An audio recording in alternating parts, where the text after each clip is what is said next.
found my perfect sound. Can you see the fire in my eyes? Bitch, it's burning out. Lightning in a bottle. I think I just found my perfect sound. Can you see the fire in my eyes? Bitch, it's burning out. Yo, how you living, how you feeling, how you doing? It's First Choice Fantasy, and we're back today with a statement or with a question of sorts. Is your season in need of saving? Yes. If it is, come visit First Choice Fantasy, and we'll help you out with your season savers, which is what the title of this video is today. We're going to help you save your seasons if you're like on the brisk of a playoff reach and you're reaching for it. We have some players that you need on your team. You probably won't be able to get them. Well, actually, yeah, because trade deadlines are after week 10, so that's good. But if you have these players on your team, feel confident. All right? Yeah. All right. I guess we'll kick it off. That was so energetic that I don't know where to go to from here. But I guess we'll dive into it. Exiting it with that same energy. Yeah. Does anyone hear me making fun of you in the background? Oh, I didn't know you were making fun of me. Fuck you, Alex. You. You said on the brisk of like the playoffs. Brink, whatever. I drink iced tea. Okay. I was gonna say brisk iced tea. We're getting them a free shout out. Free shout out. It's a free fucking. Not a sponsor. All right. It should be. How are we running this through? All quarterbacks and then go positional? Yeah. Run it through? Positional. All right. All right, I'm going to go first because I know there's no way at least one of you wouldn't have gone for him. I would have. I got there first. So Justin Herbert. I'm not really sure what's going on over there, but he just keeps putting up touchdowns. So, I mean, if you got it good, you're probably too late if you don't. But you know what? Maybe you can capitalize on some dummy. Some dummy. In there, snagging right quick. And at the rate their defense gives up points at the end of games, he should be still in there. And the fact that they just can't get a ground game going because all their running backs are either injured or are bad. So. And 2 of the 4 defenses they play against are also questionable: the Jets and the Bills. Herbie boy. Go with him. Herbie boy. It's like a little Herbie. Instead of the little pink ball, it's like him. It's like his face. You know what I'm saying? This little nub. Is that hand. Kirby or is that Jig? No, it was Kirby. Yeah. Oh yeah. Okay. He was a little pink ball. All right, good. Now we got Herbie. Now we got Breezy. Ooh. Breezy. Cover boy. Drew Brees is going to be a season saver for y'all. Whoever the fuck has him and whoever doesn't have him, go get him. And if you can't get him, well, sucks to be you. He plays San Francisco, Atlanta, Denver, and Atlanta again. And guess who the fuck he just got back? Michael Thomas. He's going to be a league winner. Go get him. I like that. I didn't know the matchups, but those matchups, cake. Juicy. Motherfucking. Oh, and you just got Michael Thomas. I hate you. I hate you a little bit. Yes, I did. I had to get him before he came back. What are the chances I can get Michael Thomas off you without trading D-Hop? Close to slim. Because my team is pretty stout. I don't need running backs. I don't need depth. I'm pretty much just trying to buy. Say that now. Yeah, until my entire team falls into a volcano. And you start Jordan Wilkins weekly. That'll be a good time. But yes, Jordan Wilkins will still get carries. Somehow, yeah. My season favorite quarterback is Jared Goff. Jared Goff isn't a quarterback I would suggest to do anything with, but these games that he's coming out of the bye looking at. Don't do anything with him. Don't go out to eat with Jared Goff. It's dangerous. Trust me. Don't even text him. Just start him. Jared Goff's going against Seattle. First off, he's my start this week. So start him week 10. Next week, he's going against the Buccaneers week 11. And you just saw what Drew Brees just did to that Buccaneers defense. Slaughtered them. Slaughtered. And then they're going against 49ers the week after that, and then Arizona. And then the New England Patriots defense is the defense you got to look out for. And even that team was just roasted by the Jets. These are questionable matchups, folks. And Jared Goff, he's a easy target. You can pick him up pretty cheaply. You're not buying into a Lamar. You're buying into Jared. You should So probably go run to it Jared with for Lamar. your season saver. Lamar plays a lot of crappy teams running down the stretch. He went for Jared for the season saver. Jared chooses. Lamar. All right. Jared Let's- Goff turns around with like Jordan. Yeah.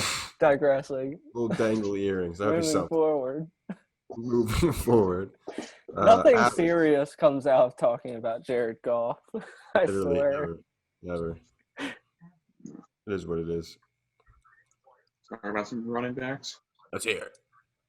All right, I'm going with Joe Mixon because after this Pittsburgh game, which we've already been over this. Go watch the last video, you bunch of animals. Back. But that schedule for Cincy, man, it's looking pretty bad. You see the Giants in there, Dallas in there. I'm pretty sure they play the Washington football team in there as well. And Joe Mixon came on strong down the stretch last year. I'm looking to see it again. He's going to get healthy. The offense is in a rhythm. He's going to come in, get himself some touches, get himself some scores. I like it. I feel like he's a solid buy low candidate if you can. I already did. Yeah, I You don't wanna- was. You kind of swept him underneath my nose. I'm not going to lie to you. I was interested in him. So obviously, if me and Alex are interested in him, that means you should be interested in him. That means that you should probably run for the hills. Run for the hills and the valleys, because I'm from the hill. You're from the valley. What league, pal? I'm not sure what that means. Hey, I got you beaten 2 out of 3, so I don't care. What'd you say? I got you beaten 2 out of 3, so I don't care. Well, speaking of a player that is going to have me winning every single league, he's a league winner. He's a season saver, and we're going to call him that. Deandre, Taylor Swift's cousin, Swift. Deandre Swift. You want to hear something ridiculous? Out of the top 4 running backs that were drafted in like most of your rookie drafts last year, Swift, Edwards, Hilaire, Taylor, Dobbins. You'll never fucking guess who got the most touches. You probably will, because we're just talking about it now. Swift. Who would have thought? Who'd thought? Who would have thought? Yeah, Who thought? double A guy digit that is good. carries, right? This week. Yeah, they get 16 compared to Taylor's like 5 touches and Edward Hilaire's 9 touches and J.K. Dobbins doesn't play. So 16 none of touches, them can DeAndre Swift. surpass the GOAT, James Robinson. That is true. Ooh. Yeah, forgot about him. Yeah, you don't anyway. even think about him as a rookie. Yeah, It's funny how he's I like don't. an upper. He's like he's a veteran already. he's probably like RB5 or something like that. Like Yeah. this year's Yeah. just stupid. This year can seriously go fuck off. Yeah, everyone's like, oh, Clyde Tired of this shit. Edwards-Helaire going to Chiefs, and then you But got Andy Reid's like, yeah, nah, we need Le'Veon. absolutely We not. need that 1.5 yards per carry on our roster. Come on now. But why do fantasy owners need DeAndre Swift? Let me explain that. So, well, first of all, I'm going to admire the fact that DeAndre Swift's the 18th ranked running back right now. Absurd. Didn't even know that. He's an RB2. It's crazy to think about. Comes off of spike games, obviously. But 2 weeks ago, they said he was going to get more involved. He got a higher snap share. Didn't really get many touches last week. But this past week, like we said, 16 touches. 16 carries, I believe he had more. I would assume he had some targets. He had 13 carries, 3 catches, 5 targets. 13. And he had All right. 97 all-purpose yards. That's good. That is hashtag good. Sprinkle a touchdown on there, just like this. Sprinkle that touchdown right there. And that's 16 points right there. 16 points. He's a good player. His matchups are pretty good. And the more that they use him, the more they realize he's a good player. And he's better than Adrian Peterson at 38 or whatever the fuck age he is right now. He plays Carolina and Houston weeks 11 and 12. Then he plays Chicago, which is a little wary. But Carolina and Houston, I think that's good enough to win you some games. I mean, yeah. All you really need in that week is probably DeAndre Swift as your running back 1, and he'll fucking perform for you. So DeAndre Swift's going to be a season winner, at least in weeks 11 and 12, if not weeks 10 and 13 as well. I don't mind that. Thank you. I've got Random Daryl doubling Henderson down here. on Yeah, the Rams these players. Rams. And a former Ram to come. Stay tuned. Ooh, Daryl Henderson. Yeah. So the Rams' offense just looks better when he's out on the field, and if I'm correct by saying Jared Goff is a season winner, I think Daryl Henderson will also have success because this team is somewhat reliant on the run game, and when that game is not running correctly or well, there's some issues in the cogs. So I like Daryl Henderson. This schedule, to me, it's rougher than what Jared Goff says because I mean passing and rushing are totally different things than defenses. But I think it's defenses that can be beat on the ground. So I'm saying Daryl Henderson is going to be a season saver. You can be beat. I was interested in him. I'm not gonna lie. He's good, and then add on the fact that Sean McVay's talking about Cam Akers needing to work on not having the ball, and if he can't do that, then he's not gonna get snaps. So makes sense. Makes sense. Checks the dots. Alex, let's hear the dude that you think is gonna save the season at the position that goes like this. Well, I know a guy who's probably going to be doing a lot of this, and that would be Jameson Crowder, who I almost called James Crowder. But I'm going to go Jameson because if he ever gets healthy, which he might be, him and Darnold are going to be doing a lot of connecting because Darnold tends to only throw the ball to him. We're talking about a guy who has averaged wide receiver 1 points when he's on the field and gets about as many targets as you can count. When Darnold was in the game, I know Flacco didn't really throw him the ball that much, but I don't care. That's a one-off. He's coming back from injury. Joe Flacco, yada, yada, yada. I don't get a touchdown, start him. He got a beautiful touchdown, too. It shows me they should be using him more because he's better than Mims and Perriman. They both looked decent last week, I guess, but no Jameson Crowder. Assuming Darnold will be back, he will be throwing the ball a lot to Jameson Crowder. So, it's my pick. Ed, he's going to save your seasons. Very happy you went with the Bengals receiver. I was tempted. He might have already did. Crowder? Probably did. He probably kind of wrecked your league. Crowder probably has not. Oh no, I meant Ed's. Oh, mine. Oh, yeah, Higgins is probably already helpful. T. Higgins is a freaking god. Like, that's my term for people that are studs. Like, I don't like the word stud. You know what I'm saying? So I use the word god, and T. Higgins is a god. So just stick with him as his matchups just continue to be beautiful. And what are we looking at so far? I think we get that last place schedule. Last place schedule. Something handy. He's got and the fact that they play the NFC East. Yeah. Which means they play like the junior high teams of those states. Yeah. Pittsburgh is the next matchup, Week 10. Washington is so far. Their cornerbacks been putting in some work. Week 12, the Giants. Week 13, the Dolphins, who are as well. But the more important part is the Cincinnati offense puts up points, and Higgins is pretty much their go-to receiver with Boyd. They put up points. They have I think they lead the league in pass attempts too. Maybe second, somewhere up there. They're up there. Probably. I mean, they like to pass. It's all about volume, and T. Higgins is a god with the volume, so he does the things with the volume that gets you dubs, and he's going to save your season. Book it. He's a Boyd fan too, but you're probably not getting him for cheap. It shows how much more the three of us know about rookies than the Eagles organizations do. Because back when we did that mock, I think that was our first episode, right? That mock draft. We chose T. Higgins to go to the Eagles. Chose T. Higgins. Yeah, you did. And I was on board. I don't dislike Rager. Made me like Higgins. That explanation made me root for drafting him. But then we did. I've yelled about this a lot in the past, and I'm going to do it again.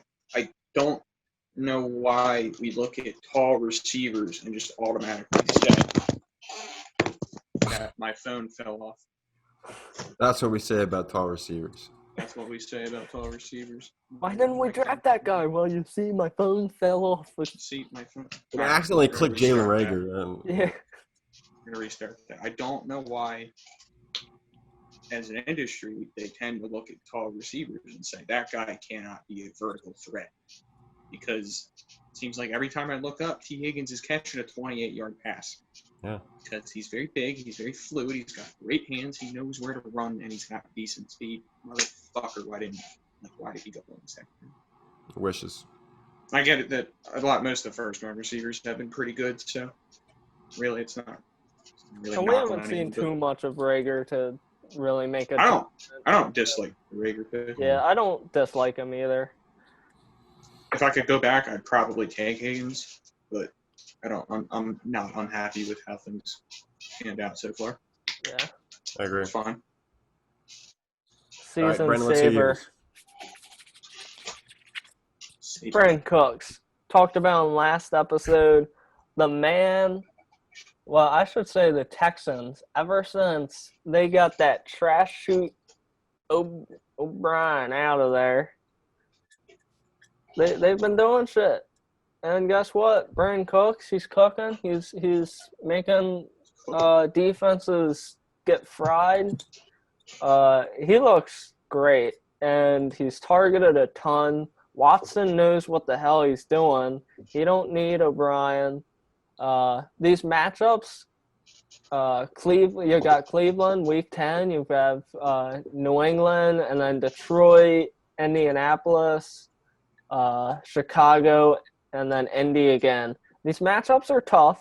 Don't get me wrong. I'm not saying it's not a scary pick, but at the same time, if you have Deshaun Watson, are you playing him? No. Just gonna leave that there.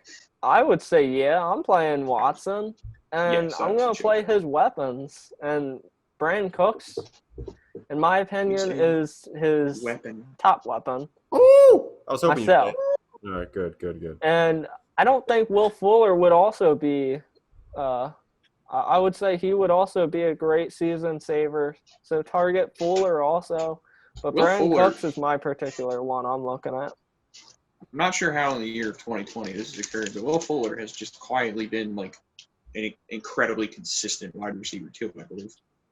Yeah. Kind of like Robbie He put up Anderson. double figures, like he's pretty sure he put up double figures like pretty much every game. Close to it. He has, Funny other how that than works out. against Baltimore. It's funny how that works out. Yeah. But what are you gonna do? All right, let's talk about some tight ends.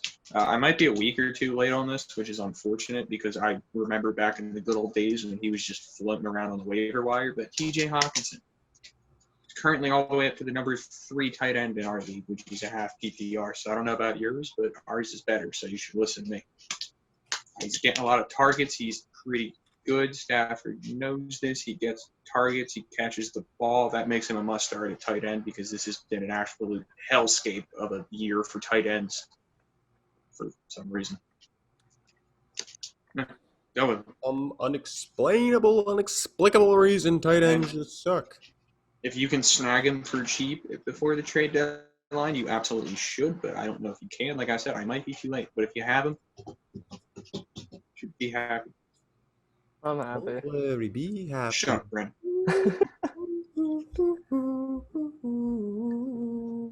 And I have this tight end too that Ed's about to talk about. This is a Beautiful different league. melody from Ed there will Don't lead us into his pick. be happy now. Hooper. Austin Hooper. You get it? Yeah. There it is. Banger, bro. All right, for real though, Austin Hooper is my tight end. What? Austin Hooper? What the fuck has he done? Go pick him up. Nothing. Stash him right quick, as we talked about.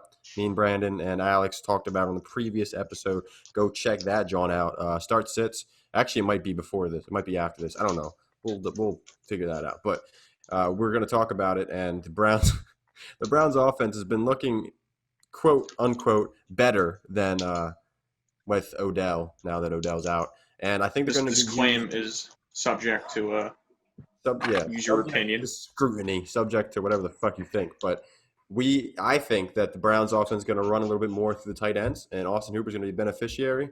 And I think he's going to go off. And I didn't even pull up the thing where his matchups are, but his matchups are looking pretty good according to Sleeper and like the little green colors and whatnot. So the next 4 weeks. Please tell me they're dark green. Yeah, Houston. Oh, that means must go. Houston, Philly, Jacksonville, and Tennessee. They're all pretty dark green, besides Tennessee. But that's 10, 11, 12, and 13, and then the playoffs start. So 4 weeks with Austin Hooper as your tight end. His appendix has been taken care of, so you don't got to worry about that anymore. In case you were curious about his, he should be a lot lighter on his feet now that he's missing that organ. Yeah, he should Watch him turn into a wide receiver. He might. He may have lost like 20 pounds. Lost him into a deep threat in front of our eyes. But remember, the tall people with the deep threats don't work, you know? Man. Who would have thought? I guess I got to rethink my entire philosophy. All right. Brandon, let's hear the last season saver at the tight end position from First Choice Fantasy to you. Well, we just talked about all that green. Well, this player, he bleeds green. That's Dallas Goddard. He's coming out after an injury, after a bye, fully rested, and he's about to blow up.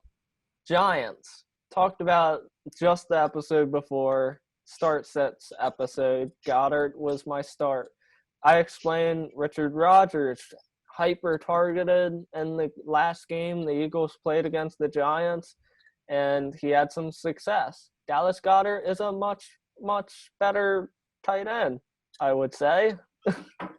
And you have some matchups coming up that aren't that intimidating. I mean, the most intimidating matchups are Seattle and Green Bay, and at the same time, the Eagles' offense runs through tight ends. Unless that's just changed all of a sudden, which I don't think it has, I think Goddard will be a season saver. It's going to save your season. I'm not really sure what our offense runs through, actually. But our offense doesn't run. That's the thing. I was just going to say, I don't think our offense runs through anything. I think we're just like a hodgepodge of whatever the fuck random plays. I think Doug needs to give up the play calling. But Doug does a little spinner that chooses the play call. That wouldn't surprise me if he's got one of those flicky things. I like Twister. He's got like a Twister board. Twister. I was thinking Twister. Coach, Green 2nd and 13. run. What are we thinking? Practice on Saturday. Fullback. Right arm, Wentz throw. What's the Right route? What's the play? There's right arm red. Something like that. Good time with the Philadelphia Eagles. But that wraps up this video. The season saviors, whatever the hell you want to call them. Season They saviors. can be saviors too. That works. They're going to save your Sounds season. more badass. And next week, we're going to come to you live with league winners. Maybe next week, maybe 2 weeks from now. But we're going to get some league winners for the playoffs. Players that are just going to win your leagues. You know, they're going to be in the majority of the rosters that win championships in fantasy football. We're calling it here. This is First Choice Fantasy. Like, comment, share, subscribe. Deuce. That's it.